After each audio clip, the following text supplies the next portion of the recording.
تنحى يا حزن واهجر فؤادا توكل بجد بعزم فصيح فإني علمت بأنك نجوى ولب بسم اللہ الرحمن الرحیم۔ شروع اللہ کے نام سے جو بہت مہربان نہایت رحم والا ہے۔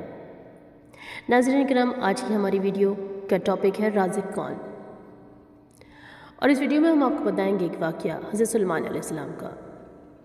ایک مرتبہ حضرت سلیمان علیہ السلام نے اللہ تعالیٰ سے عرض کی، اے میرے اللہ، میں پوری دنیا کی دعوت کرنا چاہتا ہوں۔ ان کی درخواست سن کر باری تعالیٰ نے فرمایا، اے سلیمان، تو پوری دنیا کی دعوت نہیں کر سکے گا۔ اس پر حضرت سلیمان علیہ السلام نے عرض کیا، میں انشاءاللہ ضرور کر لوں گا۔ تب اللہ تعالیٰ نے فرمایا، ٹھیک ہے، میری طرف سے اجازت ہے۔ اب حضرت سلیمان علیہ السلام نے تمام جنوں اور دیووں کو بلا کر فرمایا، پوری دنیا کی دعوت کے لیے خاص اہتمام کیا جائے۔ ان سب نے حکم کی تعمیل کی، ہر طرف قالین بچھا کر پوری دنیا کے لیے پھل، میوے اور قسم قسم کے کھانے جمع کیے گئے۔ جب کھانے پینے کی تمام چیزوں قالینوں پر سجا دی گئیں، تب دریا میں سے ایک بہت بڑی مچھلی نکلی۔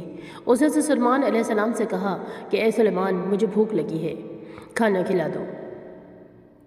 مچھلی کی بات سن کر انہوں نے فرمایا، ذرا صبر کرو، جب سب آ جائیں تو جتنا چاہو کھا لینا۔ اس پر مچھلی نے کہا، مجھے بہت بھوک لگی ہے، میں اب مزید انتظار نہیں کر سکتی۔ اس پر حضرت سلیمان علیہ السلام نے اسے کھانے کی اجازت دے دی۔ مچھلی کھانا کھانے لگی۔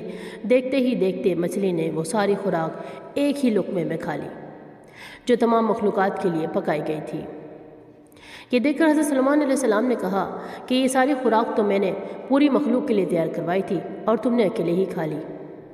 مچھلی نے فوراً کہا کہ جبکہ یہ کھانا تو میرے صبح کے کھانے کے برابر بھی نہیں تھا، افسوس میں آپ کی دعوت میں بھوکی ہی رہی۔